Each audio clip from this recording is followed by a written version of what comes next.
Recognizing the leader of the third party. Well, thank you, Madam Speaker. I rise today to speak to Bill 7, the Social Development and Poverty Reduction Statutes Amendment Act. I appreciate the comments from my colleague from the official opposition. And I share many of the concerns that he's raised. And I think it's important for the record to just identify some of the things that are in this act. So these amendments repeal the act as it is and replace sections with new language. But just to kind of give a flavor of the language of Social Development and Poverty Reduction Act, I'll just read a little bit of this into the record, Madam Speaker. So Section 9 is repealed of the Act, and the following is substituted. Client Needs Assessment and Employability Plan. 9.1. Each recipient in a family unit must, when required to do so by the minister, participate to the minister's satisfaction in the completion of a client needs assessment and enter into an employability plan with the minister. 2, the minister may, in an employability plan, specify conditions with which a recipient must comply. 3, a dependent youth may request that the minister complete a client needs assessment for the youth. 4, if the minister completes a client needs assessment at the request of a dependent youth under subsection 3, the youth may request that the minister enter into an employability plan with the youth. And 5, the minister may at any time amend, suspend, or cancel an employability plan. So that's the language of the legislation of these amendments. I go back to the work that was done under the Confidence and Supply Agreement, the Basic Income Panel Review, and the report that they put out in 2020. And I had the benefit of attending a couple of their full-day sessions where they invited experts, advocates, people with lived experience to come and inform the work that they were doing on that panel. And over and over and over again, the input and the report really reflects this. I keep going back to this report,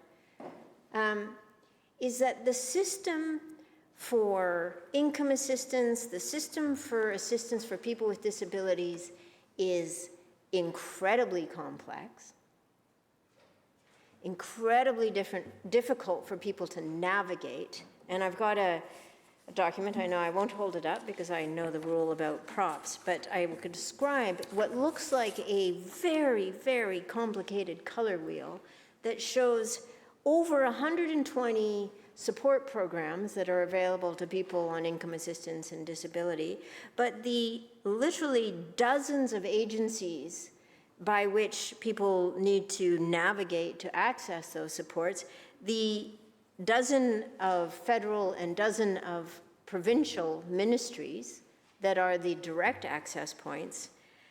And it's no wonder when I look at this, or when I consider what the system as it's displayed in this chart, and again, I recommend that people go to the Basic Income Report from 2020 to look at this. It's no wonder that we find out that a huge number of people don't even get the supports that they're entitled to. They don't even know that they exist. And then that the onus and the burden keeps coming back to the individual. Well, you didn't apply for it. Well, you didn't fill out this form. Well, you didn't come back and refill out this form. And for people with disabilities, or for people who are struggling with poverty, people who have had bad experiences with government, with institutions, with those services that are meant to help them, this is an incredible onus and burden on them. And the message is really, if you can't navigate this, then you're just not going to really get access to the supports that you should rightly have. So that's number one. Number two, when I look at the language again at this bill, we continue to use these language around, employability plans and specific conditions that people have to comply with, compliance and meeting the requirements. And the interesting thing is, when you look at the language here, the person that has agency is the minister. And as we understand the system to be, the powers of that minister delegated to people working in this ministry around the province. That power is to, at any time, it says right in the legislation, at any time may amend, suspend, or cancel. So now imagine you're in an agreement and you're accessing benefits, but you exist with this knowledge that, at any time, this could be amended, suspended, or canceled. And I hear the former minister say, no different from now. And I ask, then what purpose is a social democratic government?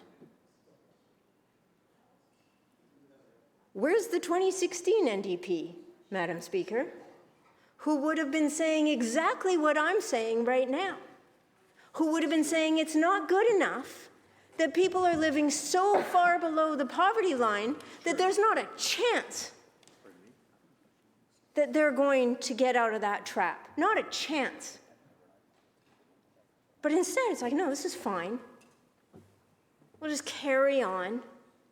70,000 children in this province living in poverty, which means the parents of those 70,000 children also living in poverty. People on disability living deeply below the poverty line. It's not, this isn't good enough. We are in a province and a country with an enormous amount of wealth. We have billionaires, 7 of them, last count. Maybe we have more now. Centimillionaires, many of whom think that BC is a great place to be. I wonder if that's because we have the lowest income tax rate for the highest earners in Canada. So across Canada, the highest income tax rate, $150,000 in income. In BC, we are the champions of taxing the wealthiest the least. We're also the champions of ensuring that disability rates are so far below the poverty line that people are absolutely having to depend on food banks and on additional supports just to survive. But let's have another part of this conversation. Because I met with Disability Without Poverty this morning. Really great advocacy group. They do really data-based knowledge gathering. They come out with reports. They advocate on behalf of people with disabilities. Some really interesting data in here. 16.5% of people with a disability live in poverty in this country. 27% of people in Canada have a disability. When you start to add these numbers up, 8 million people in our country with a disability, and 16.5% of them live in poverty. That's over 1.5 million people in Canada. And of those who live in poverty, 41%, close to half, are disabled.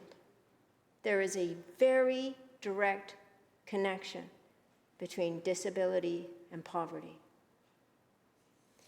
And then we have fascinating things like, if you're a disabled person and you happen to fall in love with another person and get married, you're going to see a clawback of your supports.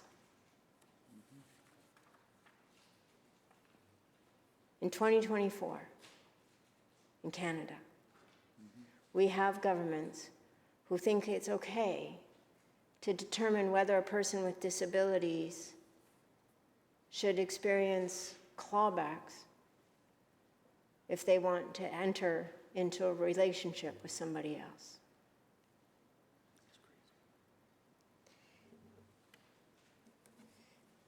I started a PhD a long time ago. You note I said started, Madam Speaker.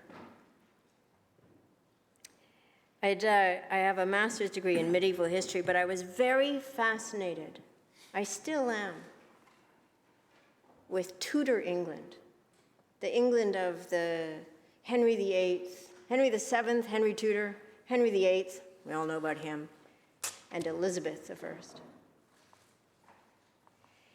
There was a huge transition happening in England over this period, the early modern period it's called. And one of the transitions, and this is what I was going to do my research on, and maybe I'll go back to it one day, was the way in which England as a country navigated the transition from Catholicism to the Anglican Church. And we all know, to some degree, the story of this. Henry wanted a divorce. And then we got a new church, because the Catholic Church would not grant him a divorce. But in the theological shift that happened from Catholicism to the Anglican, which was a more of a Protestant sect, was this challenge around the idea of charity. So in the Middle Ages, in the Catholic Church, charity was one of the most important virtues. And it kind of imbued the institution. And the monasteries were a very important conduit for charitable work, for ensuring that there was the kind of supports to people who were poor in any region. But also individually, there was this whole theological idea around charity being a very important aspect for how you kind of ensure eternal salvation. Anglican Church rejected this notion of charity and said that charity wasn't a form of work, of spiritual work, that would actually result in you making it into heaven or not. Because predestination in the Anglican Church really says your soul is kind of determined when you're born. And that brought in this whole idea that your material aspect was somehow a reflection of your internal, of your soul. And this resulted in the first kind of very significant shift into how poverty was looked at an institutional level, from a government perspective. Whereas poverty was seen prior to the shift from the Catholic Church to the Anglican in the UK, poverty was seen as a way in which people did good work. They engaged in charitable work. In the 17th century, we saw the first introduction under Elizabeth of the poor laws, the Elizabethan poor laws. And this started to create this idea of what do we do with poor people? And it created this idea of, well, they should get to work, right? We should make them work. We can't just have people being poor, not doing anything. And then there was a distinction made between worthy poor people, people who had disabilities, and the less worthy poor people who should just pull up their socks and get to work. And for that, there were workhouses that were created. And the fascinating thing about these workhouses is it was determined that the people who were working in those workhouses should be paid significantly less than somebody who's working out in the wider society. So this institution of this idea that if you're poor, one, we've got to make you work. Two, your work is going to be valued less. Here in BC, single people working in this province, single people who are working, 22% of them live below the poverty line. We are still replicating the conditions of 17th century England in that people are trapped in poverty. People are expected to work for less than a living wage, and in doing so, lose the benefits that come with all of these supports that are available to people on income assistance. Or, if they're on income assistance, you're expected to enter into an employability plan with a minister, and if you're not meeting the conditions of that employability plan, guess what? The minister can cancel or suspend that plan at any time. So, what does this do for people? Does it create agency, dignity, certainty, stability, the ability to dream, to take risks, to do things? No. It's a trap. So instead, if we looked at how do we create supports for people who are disabled or supports for people in poverty that gives them dignity, agency, certainty, predictability, the ability to take risks, the ability to take chances, the ability to dream, the ability to meet their full potential. Well, you could, for example, and this is what we proposed in 2020, you could say, okay, you as an individual, you qualify for income assistance. And instead of you coming back every month and checking in and having to expose everything about everything in your life and being kind of watched over and put under this experience of like, nobody trusts me, right? We're not working from a place of trust in these systems, that's for sure. Instead, imagine if we said, okay, for 12 months, no questions asked, we're going to provide you with income assistance. No questions asked. A year from now, let's check back in. But for 12 months, we're going to give you certainty. We're going to give you predictability. We're going to give you the supports that allow you to dream or take risks or consider starting a small business or consider getting some education. All of these things that all of us know. We've all had the benefit of this. But you can't do those things unless you have that foundational piece of, I can predict what my income is going to be 3, 6, 9 months from now. But if you don't have that, you exist in a state of perpetual uncertainty. And what's it like to exist in a state of perpetual uncertainty?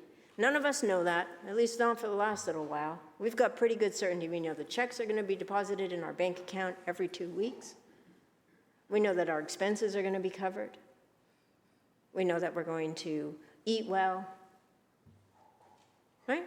We know that we have health benefits, all sorts of benefits. And fascinatingly, our salaries are tied to cost of living increases, except for sometimes we decide to forego those. Mostly, we can actually count on that predictability. But people on disability assistance, people on income assistance, nope. Not even that basic level of, we're not going to tie these to cost of living increases. So as cost of living goes up, and we talk about that in here all the time, and boy, we're really going in there for the over 85,000 in income folks. We're really going to do some good work for them, housing. But if you are living already below the poverty line on income assistance or disability assistance, no cost of living increase for you. Is it any wonder that we are seeing a deepening of poverty, that we are seeing people who are moving from being housed to being homeless?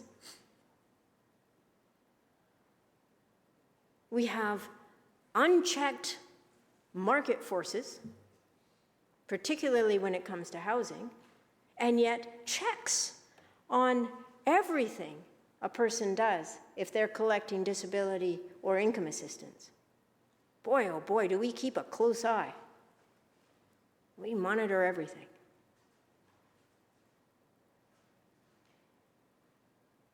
I think we can do better than replicating 1601 Elizabethan poor laws. I really do. I think we can take the guidance of the experts that we asked to do a job for us, who told us, you want to alleviate some of the deepest poverty in this province? Here's 3 things you can do right now. Number 1, a basic income for youth aging out of care. Why? They don't have the support systems that most of us get to have. When we grow up, when our kids grow up, they know they've got a support system. They've got a family support system. They've got a social network. They've got a community support system. Those kids have a safety net. But kids aging out of care, no safety net. So number 1, a basic income for kids aging out of care. Number 2, a basic income for women fleeing domestic violence, so that the decision to remove yourself and your children from a situation where your life is at risk or their lives are at risk, and we've seen the data, we have a femicide problem in this country. The decision to leave risky situations like that is not hindered by, am I going to be able to feed and clothe my children? Are we going to have a place to live? Because right now, way too many women are staying in incredibly dangerous situations because they won't have that certainty and security of having a place to live and being able to feed and clothe their children. So that's number 2. Number 3 recommendation from the Basic Income Task Force that we asked, please give us a report, give us guidance, expert guidance, 2 years of work they put into it. Number 3 was a basic income for people with disabilities. Not taking away the other existing supports in all of these cases, but just insisting that for youth aging out of care, women fleeing domestic violence, and people with disabilities, we just say as a society, guess what? We are not going to expect you to live below the poverty line. Then we can start counting in real numbers. How many people are we lifting out? How many people no longer live in poverty? And then, what do they get to start contributing? Because this is what we're all losing. And this is really important to understand. All of us lose when people are trapped in poverty. I did a quick search earlier today.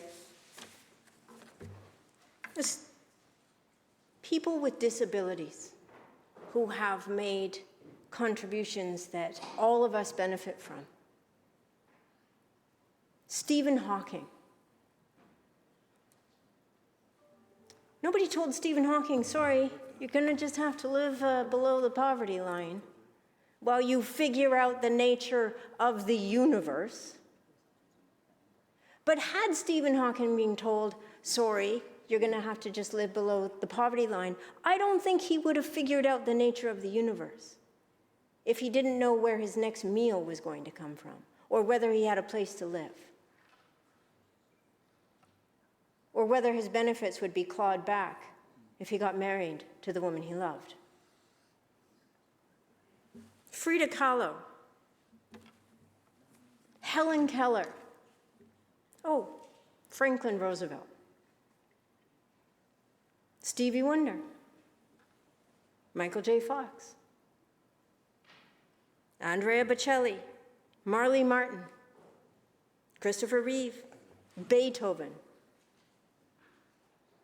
When we create the conditions in which people with disabilities are trapped in poverty, we all lose.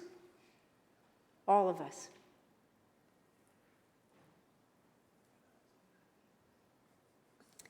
And so legislation that, I don't know, changes some language and says, oh, we're gonna change our targets. I was thinking about this, Madam Speaker. This government treats poverty targets, poverty reduction targets, the same way it treats emissions reductions targets. Just keep throwing numbers out there. Nobody's going to notice that we're going in the wrong direction. Oh, but 2019. Oh, yeah, okay. But 2019. We're in 2024. We have tens of thousands of people in this province who don't have a place to live, who are living in tents under tarps and being treated with contempt, I'm sorry to say, by members of this legislative assembly, spoken about with utter contempt. Nobody wakes up and says, you know what my goal is? My goal is one day to be homeless. Nobody wakes up and decides that. It's not a matter of pulling up your socks. If the only pair of socks you've ever had are this big and full of holes, good luck pulling them up.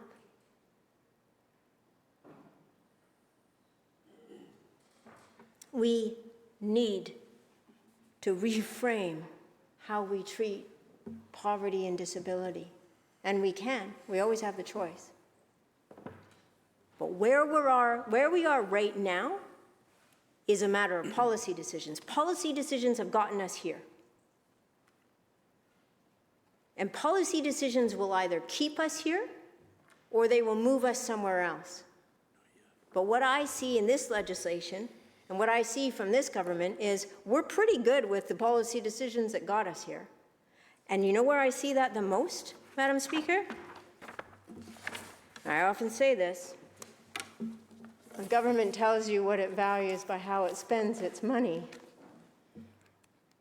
Let's look at the plan this government has for social development and poverty reduction. Temporary assistance, updated forecasting for this year, $57,913,000. Next year, $53,400,000. Year after that, $52,700,000. 26, 27, $52,700,000.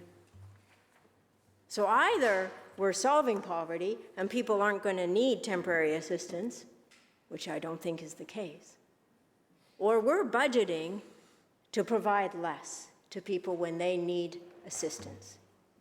What about disability assistance? Right now, updated forecast for 23-24, $122 million. 24-25, $125.7. 25-26, $127.3. 26-27, $127.3. So to people with disabilities out there, if you're anticipating a significant increase in how this government plans to support you, you need to look at the budget. It's right there. It's not coming.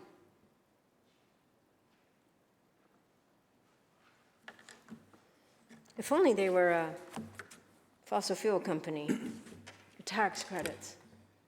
Left, right, and it's Christmas. It's Christmas for fossil fuel companies around here. And the tax credit giveaway marathon that we're in. So, yeah, I would say pretty disappointed. One other thing that we could do in my last minute is to look at countries that are starting to measure well-being. Not GDP, and not, I don't know what we measure, all these targets. We talk about targets, and then it's like, no, don't talk about those targets anymore. New Zealand, Scotland, Iceland have brought in well-being budgets, and they report out on those measures every year. That's one way that we can hold ourselves accountable as a government and as a society. Is the money that we're spending actually achieving better well-being for more people, for those 70,000 children living in poverty right now.